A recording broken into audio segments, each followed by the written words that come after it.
Hey, this is Evan Marquette's dating and relationship coach for smart, strong, successful women, your personal trainer for love. Welcome back to the Love You podcast. I am thrilled to be your dating coach. I am in excellent spirits, as I was saying right before I got on the phone.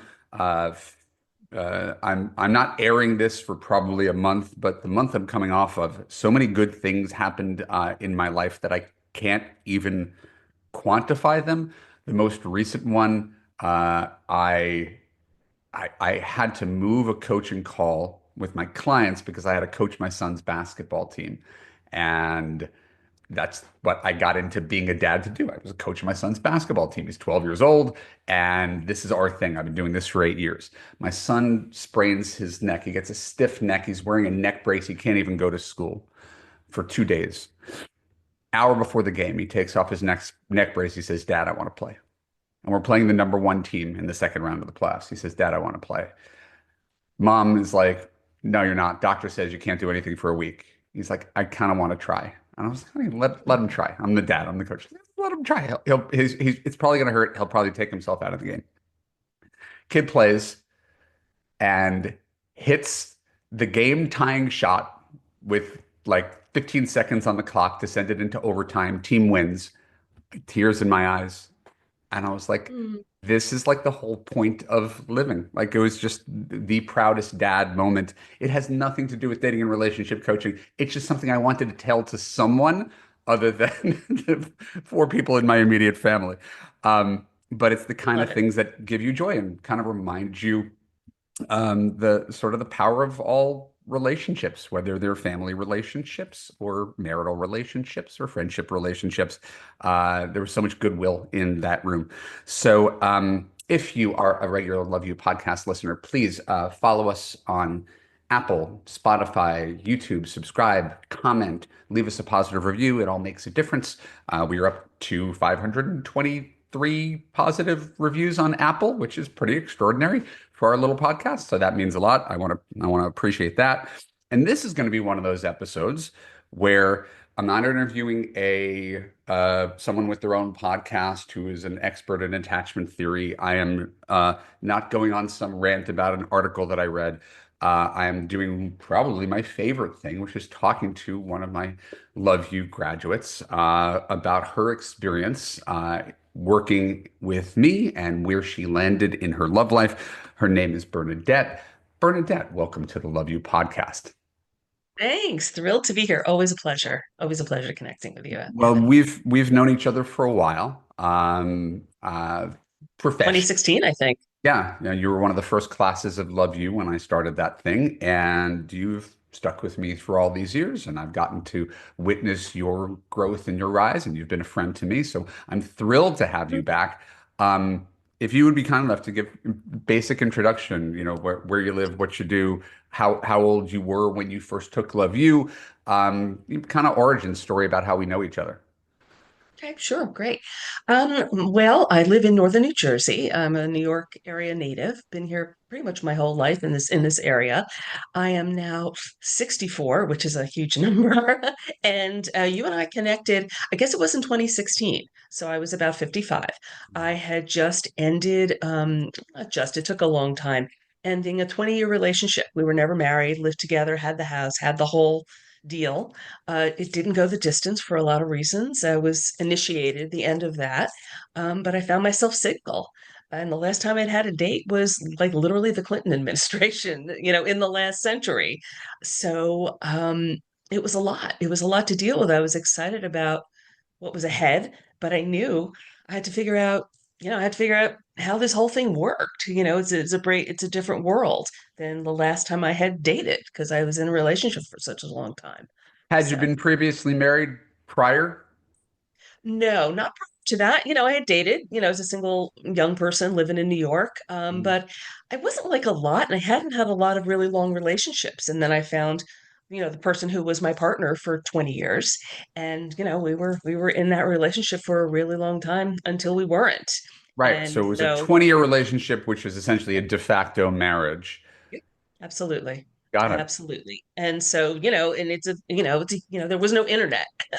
I stopped dating right where it just started. So, I had some other friends who were in the dating world at the time, when I became single again. And I was like, I have to figure this out, and I am a learner.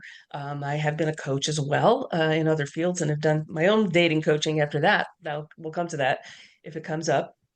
But, I knew I just had to learn how to be in this new world as a new person, as a woman over 50, wanting different things did the first time around and just kind of have the mechanics of it as well. So, yeah. So at the time, you're 55 and you're going through some sort of emotional turmoil because it is very emotional, very scary to be alone, have to reinvent yourself, figure out a new way to do things that's foreign.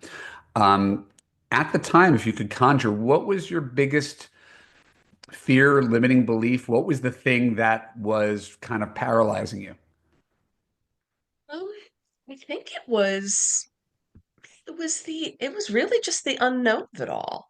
I was excited about it. The ending of the relationship was my choice. I was going into it willingly, but I was like, "Well, I don't know. I don't know how to do this." So it was just the unknown. It was excitement, but also how do I do it? I am kind of a learner and a student, so I like to sort of figure things out and do things right and find people who can help me do it. But it's finding the right person is the key, as we know, Yeah, they're you don't separate know. mechanisms, but it makes me want to go backwards, right? As much as I'd love to talk about Love You First, I really want to talk about prior to that. You broke up with him. Women initiate divorces two-thirds of the time. There's nothing surprising about a woman breaking up with a man. Um, what was the reason that you broke up, and how much longer did you stay than you had to? That's a big question. Um, I have to say that when I was turned 50, big milestone, I had a friend who was getting married right around the same time. And she was in a long relationship herself, living together, and they decided to get married. And I said to myself at her wedding, why, why don't I feel like I would do that right now, even though we've been together for like however long at that point, 12, 15 years. Why don't I feel like I want to get married? And it sort of led me on an inquiry.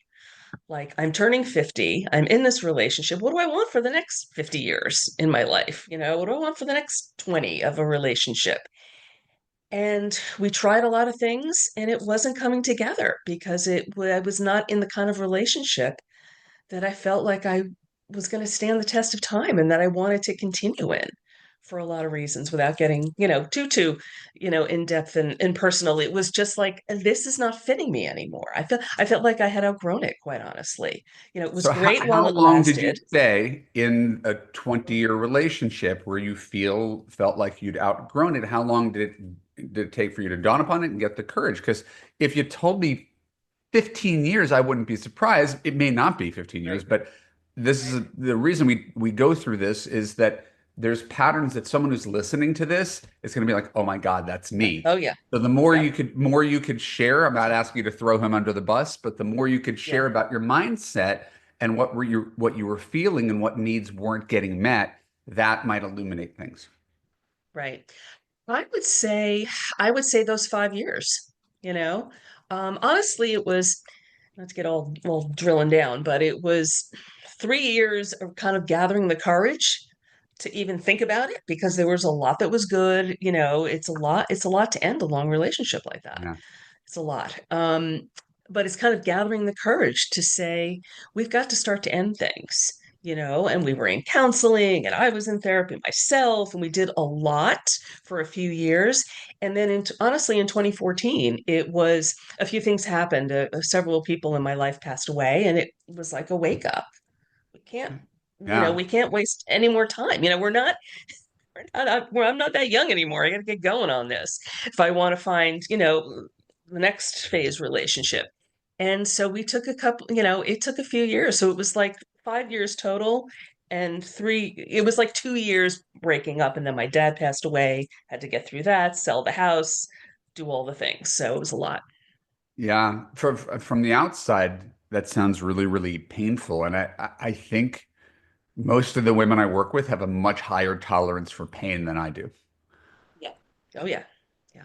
right? Because this is Yeah. very much the relationships take work model. I'm in counseling. We're in couples counseling. We're going to work on this relationship, and you're just doubling down on trying to put Humpty Work. Dumpty back together again. Yeah. And because there are those sunk costs, there are the positive memories. You don't have to negate the good things that were there. Right. But Absolutely. Yeah. again, there's a love you saying you can't have a relationship dependent upon someone changing for you. You got to assume that Absolutely. this is it, and you ask yourself, if nothing changed, could I do this for the rest of my life? That's usually a good arbiter, and it sounds like you figured that out, and it Yeah. took all that time to actually get the courage to do what you knew had to be done. It was just hard to do. Absolutely, for all the reasons. And then, things came up. As I said, my dad went into his last illness, and I had to be there for him. And actually my ex was there for him and for my family through that and through kind of winding that down. And then, we had to then I could address it. So Yeah. now we're up to 2016, and then whatever, 2000 doesn't matter. But yeah, so it took a long time, but it took a long time. I mean, the good news is I'm loyal and I'm hardworking. The bad news is, that can keep people like me sometimes in situations for a long time, longer than Right. maybe necessary. Yeah, no, certainly if there's a stereotype of love you women, right? Smart, Hmm. successful, bright, curious, tenacious. I'm going to figure this thing out. I'm going to fix it. And there's a point where that flips over and Yep. you're fixing something that should just be let go. Um, Yes, so absolutely. 2016, could you recall what was the thing that made you say, I think you mentioned you had another dating coach. What was the thing that led you to say, "Hey, I need help"? Was there a moment? Was there a bad date? Was it a series of bad dates? Was like what happened that made you say, "All right, enough"? I think it was all of the above. I started dating probably sooner than I should have emotionally. I Hmm. think I wasn't entirely in, 100% working order when I started, I put a profile up and I just started messing around on some of these sites on OkCupid, on Match. And I was like, God, these guys are like so weird. And what, I'm not getting meeting interesting people, and this guy is blowing me off. And I did talk to another coach at one point. I was in touch with a woman who was focused on women 50 plus, which of course I was. And approach was nice, and she gave me some good solid advice, but it just seemed a little like Midwestern to me. It was a little, I can't describe it, but I think you know what I mean. It was just a little, didn't feel like me. It felt solid, but it just didn't feel like my personality. And I had been following you and, was getting your emails and your blogs. I think a friend might have mentioned you to me and something. And I was like, oh, this is good. First of all, I like the male approach. That was good for me. I grew up in a very sort of matriarchal family, a lot of women friends I've had. I have two sisters, you know what I mean? There weren't like other like extra men in my life, to give me guidance, even though I had a dad, But let's Yeah, pause on that. That's really important. I just had very important to me. I just got a new client yesterday, and she was telling me her story. She's 56 and all girls school. Parents didn't show much affection, so she didn't have a really great working model of what a romantic relationship looked like. And that sort of set the tone as men were other. It wasn't like she had a ton of guy friends. She didn't do any dating in high school. So guys were kind of foreign. It was something that she was forced to fend for herself and figure out. She didn't have any grounding from her childhood. Is that at all similar? I mean, I was fortunate to grow up with my parents had a very good marriage until my mom passed away. I had a very good relationship with my Okay. dad. I had that, but I did not have those other men around me. And my dad was a lovely, lovely man, but he was kind of beta dude, surrounded by all these very strong female personalities in his life. And, quite honestly, the relationship I was in, as good as it was, I kind of connected with somebody like that, Mhm. for better, the good qualities and the not so good qualities. Right. And I kind of felt like I need something different. And it was refreshing for me while kind of gathering your information and hearing from you and learning from you at the start and in Love You to have a different perspective on a different kind of a guy. that I was familiar with, and also just how to deal with a guy like that, like Got maybe it. like you So or like somebody else. right. So that's an excellent transition to the next thing I wanted to ask you, which is okay. So you joined Love You as early years of it. I remember I was doing weekly coaching calls on each Yep. subject because there was over 100 women in the course at the time. Now Yep. I work with women and we have 10 to 20 people going through it at the same time. But when it first launched, it was kind of a big deal.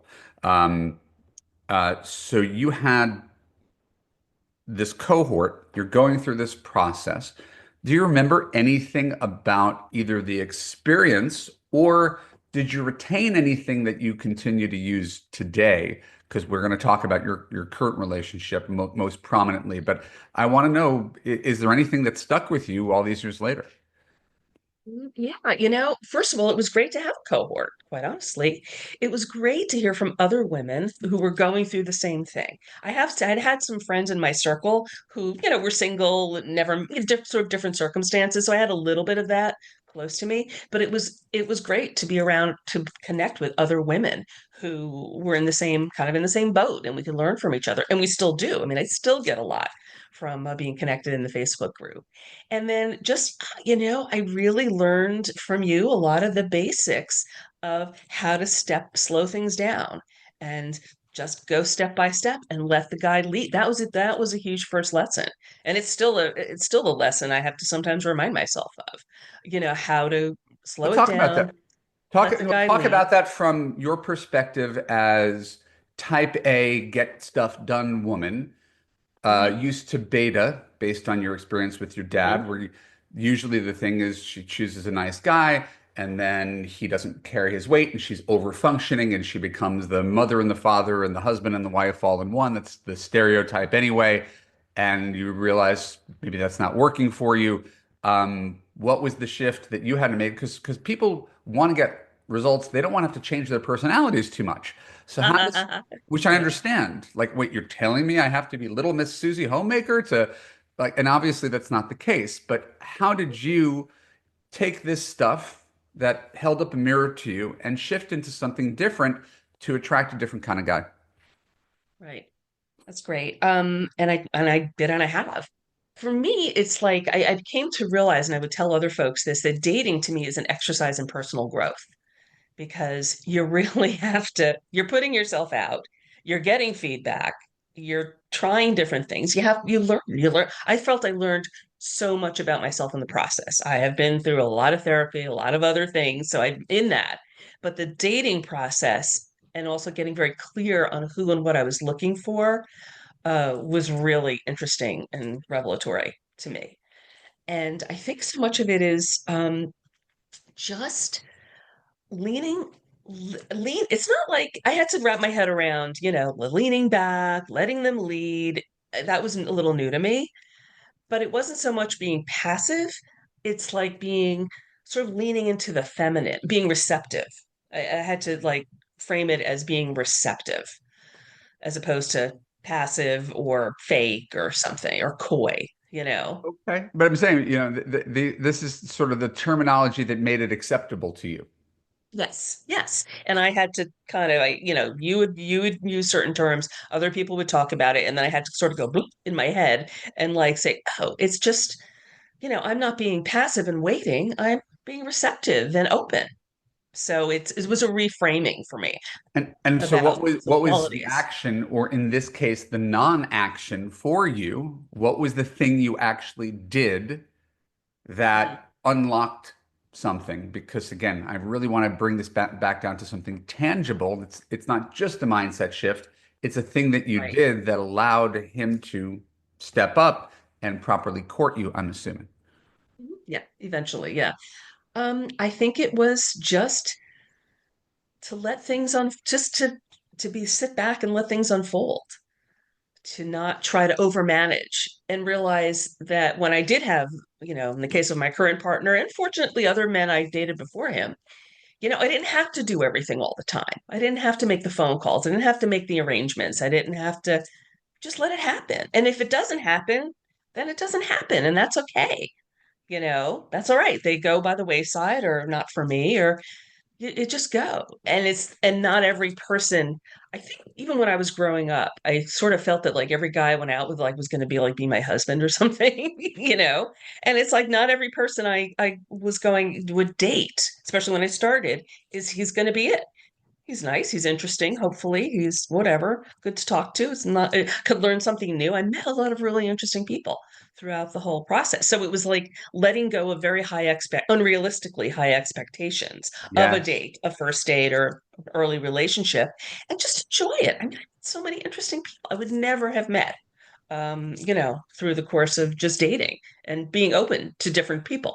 So, yeah. Were you always, and I'm not looking to take credit, were you always open to the dating process and finding it fun and detaching from the outcome and not trying to read the last page of the book? Or is that something that you got from working together? Because I can't, you sound so evolved. I can't tell if this is who you've always been Oh, yeah. and I just No. validated that, or if it was something that you got out of our process.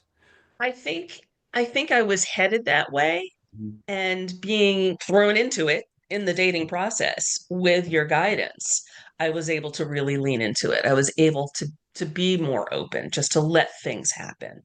I was sort of going in that direction. But I think when I was much younger and kind of the first time around from my 20s and 30s, no, I was a lot more, you know, got to figure it out by the end, or it has to be this kind of a person, or this person looks at me nicely. I'm in love with them now. It was a lot of stuff. Had a lot of growing up to do, even in my early 30s. We all need that life experience. The Yeah. astonishing thing is that love is something we think we're supposed to figure out naturally sometime in our 20s when we are changing so much. We have so little adult life experience. We really need to try this on for size. Anybody who gets married in their 20s and stays with that person is really lucky. I'd be surprised if they were particularly skilled. They got really, really lucky that they made a good decision, right? And that decision happened to work out. So God bless those couples, but I don't think there's Yeah. much to learn Yeah. learn from Can them. imagine it. Could Um, imagine it. Oh my God. so so I could do the math. You took my course in 2016. You're currently in a 5-year relationship. It's 2025. So you don't meet your guy until 4 years after your work in Love U. Was he your Mhm. first post Love U boyfriend, or did you have a series of relationships prior to this one? Um, Few shorter, longish term relationships of 6 months, 9 months. Mhm. So maybe I had two or three in there during that time, and they kind of got progressively better until No, I but that was my got to next this one. question. Yeah, That's the most validating thing in the absolutely. world. That was my arc when I was single, was each girlfriend was a little bit closer to the thing that I knew I was looking for when I was kind of more dialing into my feelings about what a relationship looked like. So, could you tell me about that progression and Sure. how you took all these things as small wins along the way instead of being deflated? Oh, it's just another one who's not my husband. I'm going to be alone for the rest of my life. Right. I think the it was a combination of your guidance, the support of the women within the group, and kind of my own tenacious personality Right. of just got to keep going. Just got to keep going, you know? I mean, I had 90 first dates until I met my guy in 4.5 years. People Hmm. freak out when they hear that number. It's a lot. I know you don't freak out, but it's a lot of people, but that's what it took. At the beginning, I think I was just doing volume, meaning going out and just trying different people, not having sex with them, but just dating But different 90 guys first, just to meet who's sorry.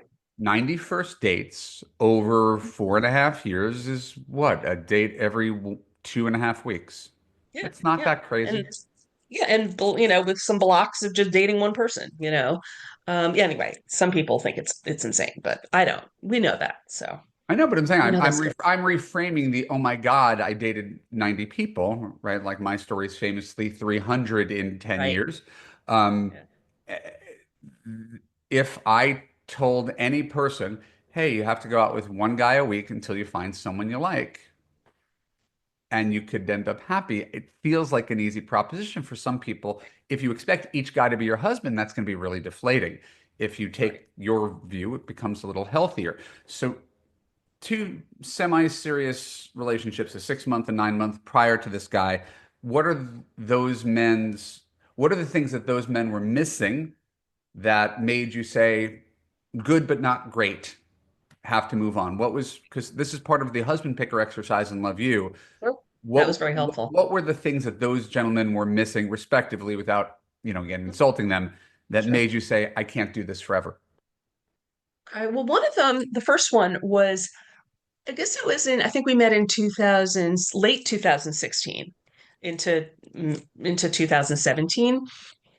And I think he was great because he was sort of easygoing in many ways, which I needed at the time. I didn't realize how burnt out I was, quite honestly, after everything, after years, literally, of ending and a lot of endings and mourning. Yeah. I was still very burnt out. So he was easy and non-demanding, which was nice, but Mhm. he wasn't like enough for me. He just wasn't like, I don't know. It just wasn't like a kind of a strong enough personality for me to go the distance. And he was kind of passive. What a surprise. A little passive, a little not so successful, a little negative. In retrospect, I think he had some anxiety issues, like serious anxiety issues, which I wasn't aware of, which I have compassion for, but it was very puzzling to me because that's very far from my sort of understanding. And it just wasn't a fit. And he was also a little insulting at the end. Mm. He kind of said something about had gained a little weight, and he said something about it. That's like, that's a relationship. That was a relationship killer, the way he handled it. And so, I think I stayed in that a little too long, you know. Okay. Um, and then, moving on, and I was involved with someone for about 9 months, really just very shortly before I met my current guy. And that was, I think we met on Bumble. And he was great. We had a great time. We were very compatible, very, he went by with my pacing of starting, to get serious and intimate and very compatible in many, many ways. But he did not have the emotional capacity for a real relationship. He had had a lot of trauma when he was growing up that he was still working, and he knew about. He was self-aware enough. Um, but I really feel like he prepped me for the guy I ended up with now. They have actually have similar characteristics, except my guy currently, he wanted a really an emotionally intimate relationship. I mean, the person that previous boyfriend, he broke up with me by text. That was like the worst thing he did was break up with me by text. It's like we had a peaceful relationship for 9 months. You fucking break up with me by text. Why? That's ridiculous. You're a grown up. And he was like, I don't think I'm gonna date anymore. Like he knew he would hit his wall emotionally, which is unfortunate because he's a great person in many ways. So I got right back on the apps, right back on, and like 4 weeks later, I started on OkCupid. I started connecting with my guy. So let's just pause and acknowledge that. So Mhm. it hurt to get dumped by a man ostensibly Serious. that you loved after 9 months via text, very cold, says nothing about you, everything about him. You could have taken years off to lick your wounds and give up on dating and relationships and men. 1 month later, you're back online and you meet your guy who you've now been with for 5 years. So, what was your first impression of him? My guy. Yeah. Um, well, he had sort of dorky photos on his OkCupid profile, but it was very nicely written, which I appreciate because I'm like an English major writer, communicator type person. And he wrote me a beautifully composed message, which speaks to my heart.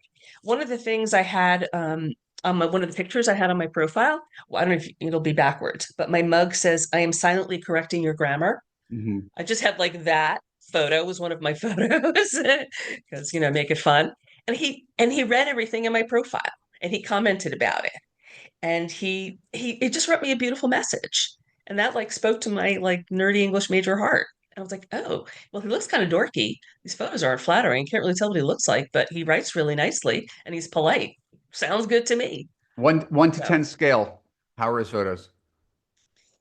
so they were like a 5 or a 6. Right. They were like cut off, a little blurry, Just guy stuff.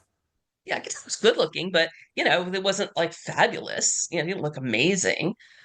All right, He just looked I good. always have to pause just to call attention to you met this man on OkCupid, right? Old school dating site where you have quizzes and 50 questions and the opportunity to express yourself in words and distinguish yourself.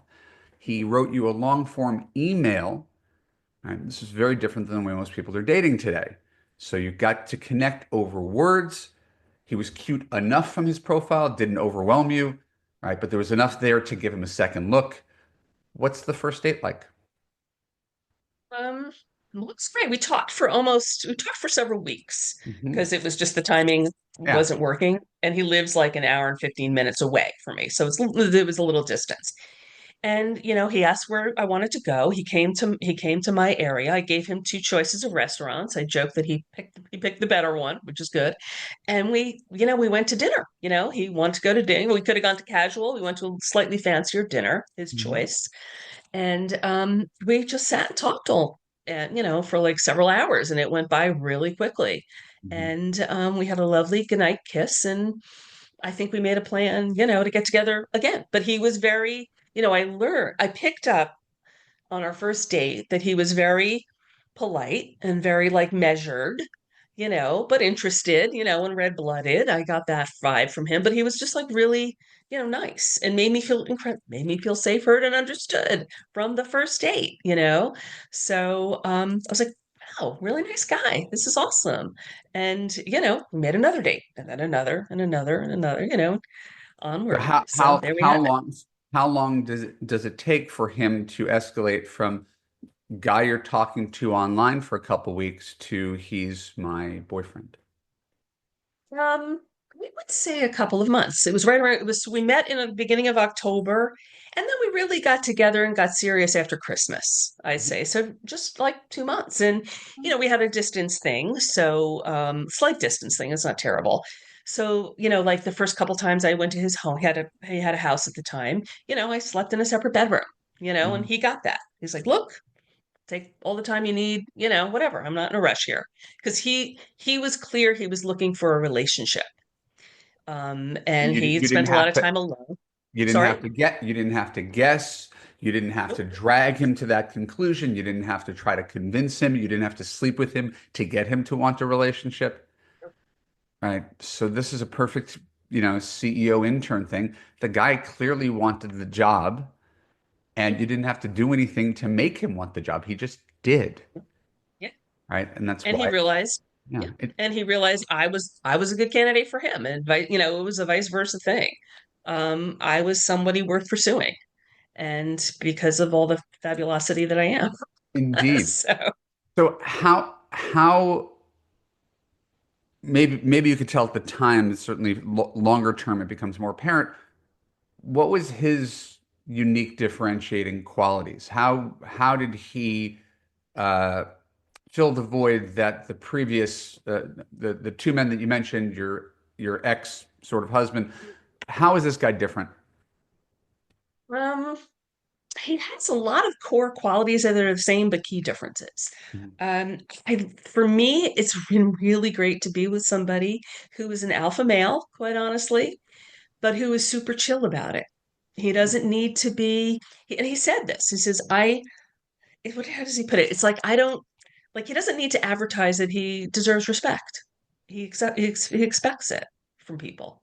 Mhm. He's not, he's kind of a working class origin macho person, but he doesn't like strut. He doesn't need to. He has a lot of um, quiet presence, I'd say. He kind of, encourages respect in a good way, not in a horrible way, So which I what love. makes it, It's kind of we use the thrilling. terms loosely, but what makes him alpha? What about that do you find attractive?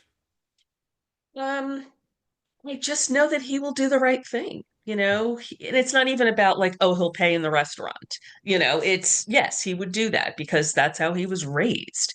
I know that he will step up if my family needs help. Even early on, he's game to, if I want to do something, he's game to try it. Um, he knows how to fix things. That doesn't mean you're a man, but from coming from where I did, Mm, I'm very happy for someone who knows how to do stuff like that. It just, sure. I was the one literally fixing the faucet in my house. Mhm. If it needed to get fixed, I was the one who would have to figure out how to fix it and or call the plumber. Sure. Well, With him, so he's not he does Jewish. stuff like that. He's not Jewish. No. No. So we, And also, we hire people to you do get that. there's got people for that, right? You got people for that. Well, the other thing that's also nice, it's not so much the alpha thing, but we do. It's very comforting to me that we have very similar backgrounds as it happens. Kind of working class, Catholic school educated, very family oriented. It's nice. We get it. We both like kind of get where we come from. It doesn't have to be that way. It's just nice when it is, I think. So It's that's nice. a good It's thing. nice when things align. Yeah, So absolutely. have there been any challenges that either unique to your relationship or right because there's two separate things. There's the broad challenge of the bad side of dating an alpha, right? And then him as an individual have there been things where you're just like, hey, I just have to accept and work around this thing. What are those things that you have to deal with? Like everybody has to compromise within a Right. relationship. Right, right. What's funny, I actually asked him in kind of in preparation for this, were there things that he thought he had to compromise about me? Hmm. And he's like, not really. He says, I knew I wanted a relationship, so I knew what it entailed. We both were in long relationships that were good until they weren't. Yeah, So we know what the dealio is around that, the whole thing of it. You have to accept a lot. Um, in terms of challenges, I don't feel like there's been really any major ones with him because we both don't want to sweat the small stuff, and most of the stuff is small stuff. that's You know, beautiful. do I wish he liked seafood so we could go for sushi more often? Sure. The guy doesn't eat seafood. Am I gonna like not go out with him because I need seafood? Or is like seafood other places? We can only like certain vegetables. Who cares? Cares if that's the worst of it? He is not a man who will. I have a friend who has a partner who writes poetry and who reads constantly, and this is not my guy. Would I like that? Sure. That's not who he is. Will he show up without me asking? Will he do the thing I don't even know I need doing? Will he be super thoughtful and remember something, from whatever months ago? Yes, he is that person. He is an acts of service person, which is really nice. So stuff like that, that we both like don't want drama. We've had the drama, we've had all the, angst. We both feel very fortunate to be in the kind of place and point in our lives where we are with each other, that we met at this point. Would you say your relationship is easy? Yes, I would say it's easy. Had you ever had an easy relationship before? Not this easy. The relationship with the guy before this was easy on the surface, in Uh-huh. the sense of we both like the same music and food and wine and the beach and this and that. That's all nice. But that is not what this is. This is like, we could sit for hours and not talk and read and play games on our phone and be very happy just doing that together and feel thrilled that we get to do that together because that's great. It's a time in life too. The time in life that we are. Not that I sound so Yeah. old, but it's the point in life. Um, I have to ask because it's in service to the public, and every person has their own journey. But you're 5 years together. Is there a reason you guys are not choosing to get engaged or get married? Um, he made very clear at the beginning, like, or maybe on second or third date, that he didn't want to get married again. I'd never been married. My partner and I chose not to get married. Yeah. I kind of wanted to at one point in my life with him, Mm, and I'm glad we didn't. And I was sort mm, of okay. I felt his level of commitment with me without it, and I was okay with that. And he never wanted to get married again. He had been right. married before. So, and quite honestly, I don't feel a need at this age Sure. and point to be married. So I'm okay with that. So, So yeah. so this relationship, as it exists right now, if nothing changed, you'd be content for the rest of your life if things were to remain exactly as they are right now. I think pretty much. Yeah. I mean, we haven't talked recently about cohabitation. Mhm. That's a whole other, that's coming, maybe coming down the road, And I'm not but trying to convince, I'm not that's a trying to whole thing. Yeah. convince you of that. I'm Yeah. just making sure that because you're here to spread wisdom to other people who may be in their 50s, who may be listening and struggling with the same things and don't have the same attitude towards dating, don't have the same attitude towards men, haven't made those internal shifts. This has been a really inspiring conversation. And the way that the way this is constructed is the presumption is if you're here, you learn something and you're happy. So I just want to make sure you're Right. happy.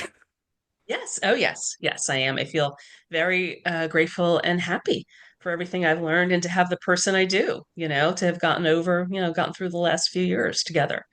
Feel very fortunate with COVID and everything. It was a lot. So some losses. So, it was a lot. What would you say to your younger self about how to choose a partner? Go back to you in your 20s. What Oh, would you God. what would be the top line advice? Mm. Keep your eye out for the ones that aren't so flashy. Huh. I didn't see that one coming. That's kind of cool. Yeah, that are not flashy. I mean, my guy is not flat. As I said, he doesn't have to show off. He doesn't have to strut. He just is, and that's great. That's appealing in its own way. I probably overlooked a lot of those guys when I was much younger for the hotter, flashier, richer, whatever. I think that and pay attention to how they really show up as you say, how they show up between times. Are they consistent? Are they, constant in your life? All right, So, like one thing, yeah. yeah, I would just say one thing my guy said to me very early on. I asked him, I don't, very early on in our dating, something like, if you were a dog, what would you be? It's funny to figure out what people's response is. And he thought, and he said, German Shepherd. He said, loyal, intelligent, what is it? And protective. I was like, sounds good to me. Works for me. He wasn't like, a poodle. He wasn't a whatever. He wasn't a Rottweiler. He's a German Shepherd. What could be better? So, I love that. You got yeah, yourself a I know. German It's cute. Shepherd. I Um, do. I do. what advice would you give to a single woman who's listening to this right now? Um, you're never too old and it's never too late. Just got to keep going. Got to be in it to win it and just stay positive and stay optimistic and just keep going and learn and work on yourself and be optimistic and positive. It really does go a long way. I mean, that's kind of who I am personally and anyway, but I think in the dating trenches for yourself to keep yourself motivated and for other people. Men, a lot of men, as we know, they've been very bruised. We're not the only ones who've gotten hurt or had bad relationships end. And, people want to feel good and you want to help them feel good and you want to create a space that everyone feels good and comfortable in. So you want to cultivate that within yourself so that you can bring it into a relationship and radiate that so you can draw the right person to you. That's what I think. Have to be in a good place. So No notes on that last comment. That was beautiful. thanks. That was Yeah, thank amazing. you. Thank you, Bernadette. Oh, You it's are a pleasure. Always great to see you. a shining star. And Thank you. if I could have scripted your answers, they wouldn't have come out any different. That was great. Oh, come on. It's all true. All true. I made it. But just keep going. Because I just want to say this really quickly. I am not a soul, whatever. I am not a unicorn here. I have like 4 or 5 friends my age, 50s into 60s, even older, who have met later in life great partners. So there's no excuse. I mean, into the 70s and 80s. So you just got to keep at it. So many people, especially I think when you get to a certain age, they want to give up or they think there's no possibility. Just got to keep at it. And think of all the women in the Love You Facebook group. Pretty much everybody who's there who Yeah. stuck with this is Yeah. either married or in a long-term relationship, right? Yes. Like, I It's mean, nice. Nice. it's Nice to see. across the board. So it doesn't always happen in the first 6 months that we're working together, but as you could attest to, you get better and better, you iterate, you get Yep. closer to your goal. And if it Mhm. takes you 90 dates, well, that's that, It's worth it. right? Worth it. Especially when you're talking about the next 25 years ahead of you. Yes. So It's that was important. You want to invest the time and the money and the energy to to do it as best as you can. So that's what I think. Amazing. All right. Good. Thank you, Bernadette. My name is Oh, Evan Mark Katz. This is the Love You podcast. If you enjoy this podcast, please follow us wherever podcasts are found. Leave us a kind review. Tell your friends.